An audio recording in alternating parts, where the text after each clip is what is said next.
folks. Oh gosh, I've never been introduced. I haven't been introduced for a while, so it's a bit awkward. I'm normally the one doing all the introductions, so I'm now a bit like, oh, okay, that's really plushy. So my name's Lovelda Vincenzi. I'm an international MC and moderator. And so Anik asked me to come here this evening and talk to you guys a little bit about what it takes to monetize a speaking business. Am I in the right place? Is that what you got, people are wanting? So just by a quick show of hands, who here is already monetizing their speaking business? Okay. Who here would like to monetize a speaking business? Okay. So I guess there are a few principles that sit behind it. Who's doing speaking engagements at the moment? So you're currently out being booked, you're on stages, you're doing speaking engagements. So I'm going to start from the top and work my way down. There's really two key points with some bits off the side that I'd like to talk to you about. The first one is, if you want to monetize something, then first you've got to actually, there's a little bit of a mindset shift where you start to think of it as a sales engagement. And what I'm finding really interesting, particularly having started a group working with female speakers who are getting on stages, is just the fact that people aren't thinking of it like a business. You know, you wouldn't open a shop and open the door and then not do any marketing, not contact anybody, and just expect people to show up.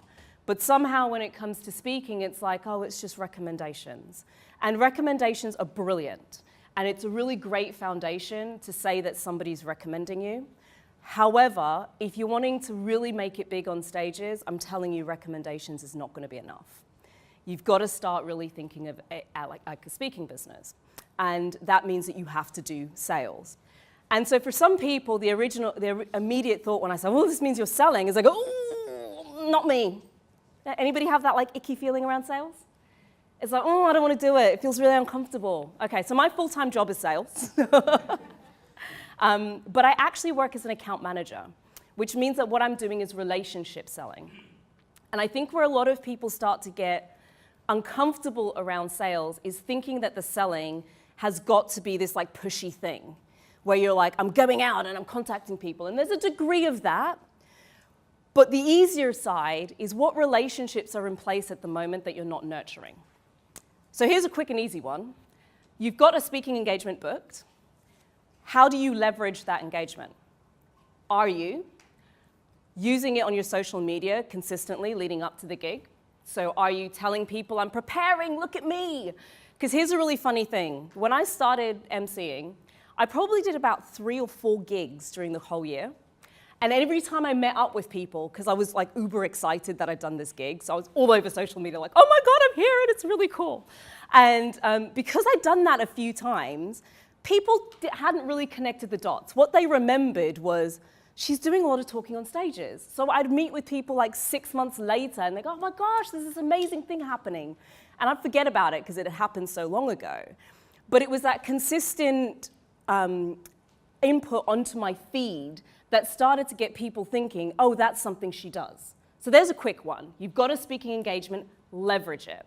The other way to leverage that engagement is when you're in the room, do you ask for the next gig? Or do you kind of be like, I'm done.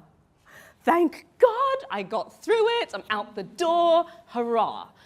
How are you making the most use of what you've got booked already? And this isn't even going out looking for brand new, exciting stuff. This is just saying, I have an engagement booked. What else can I do with it? So how can I use that on my social media to let people know that I'm speaking so that it's a subtle way of just pushing information out to people?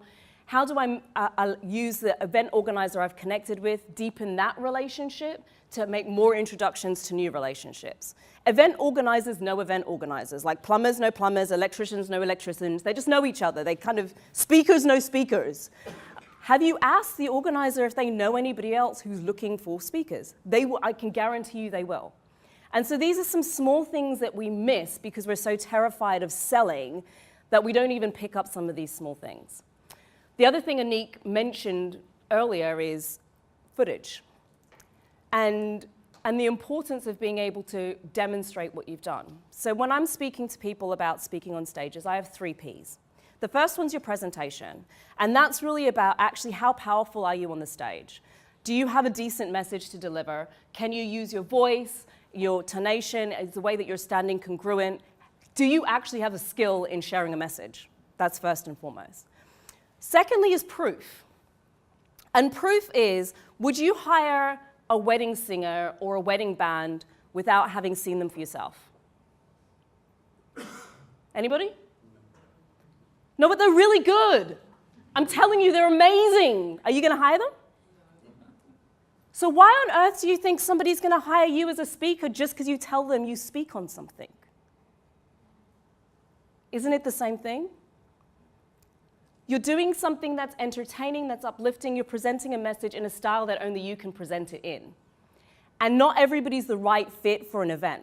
Some events are upbeat and there are loads of energy, and others, they're looking for something with a lot more, that's a lot more grounded and it's slower energy. Sometimes it's just that they're curating the speakers to move the energy around during the course of the event. So it depends. Sometimes they're looking for somebody more corporate, sometimes they're looking for somebody with a bit more humor, and that's their style. But how the heck are they supposed to know this if you can't demonstrate it through some video footage? You're just expecting that if you sit down and say, I'm amazing, that they're going to get that? So, have the video footage that and it's just taking footage. Initially, just take it, knock up a YouTube channel and just put it there. Just have a link you can send people to. Don't bother curating it. Don't get all fancy pants. Just have something. Sketchy footage is something. You can say, the camera wasn't great or whatever. It's something to demonstrate what you're like. And it's better than no footage at all, because now you're just relying on you saying that you're great to be sufficient. And the big events, they are going to ask you for it. They're not going to book you without it. So make sure that you have footage. The third P is then pull. And pull is where you transform your speaking from a charge into an investment. And that's really about being able to say, who comes because you're there? So this is when you're in like Oprah territory and Les Brown territory. Like, these are the headline acts. You book them, they're a lot of money, but you book them because people come. So now it's an investment, right? Whereas when you're booking somebody else, it's a speaker.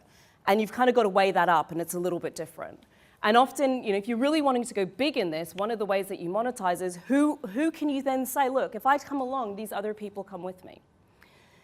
The other reason why I'm really big on footage, and so I talk about getting out there and soft selling. And so often people say, oh, I'll just get an agent, right? We'll just outsource the problem. Somebody else can find me people. Here's the reality with agents. They want people who have a business, because they make money when they can shift you. And if you can't shift yourself and you're expecting them to do it, you're not a high value proposition, okay?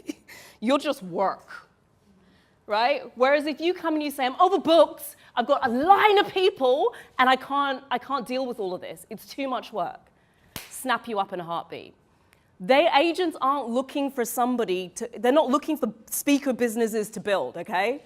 They're not looking for somebody who's struggling to find gigs themselves so that they can invest in building your speaker business. That's not their job. They're looking for, like anybody else, like where's the quick wins? Who's going to come to my site because I have this speaker? And do they have like 4 or 5 gigs already lined up? So you need to be able to demonstrate that you're doing this before you even go to an agent. So how do you demonstrate it? It means you actually have to start doing stuff that's selling your business. It means you have to contact people. It means you have to do business development. You actually need to find an event and contact them. Find event organizers. I mean, it sounds really basic, right? Find event organizers and say, can I get on your stage? It sounds really basic. But it's uncomfortable for many of us. It's not natural. It feels awkward, so I'll do it later. I'll do it later. I'll do it later. So here's my challenge. If you're really serious, because I've taken it on for myself and things are shifting in a big way for me just as a result. Can you spare half an hour a day? Just half an hour. Yeah? So half an hour every single day for at least 30 days, minimum of 30 days. Ideally, first thing in the morning, prospect. Get on Google, get on LinkedIn, get on Eventbrite, find event organizers. Contact event organizers. Follow up with event organizers. Then follow up with them again. And then maybe a third time for good luck. But it's the art of consistently doing it. And if you do that for half an hour every day, and that's not a lot of time, set an alarm, everything else gets switched off.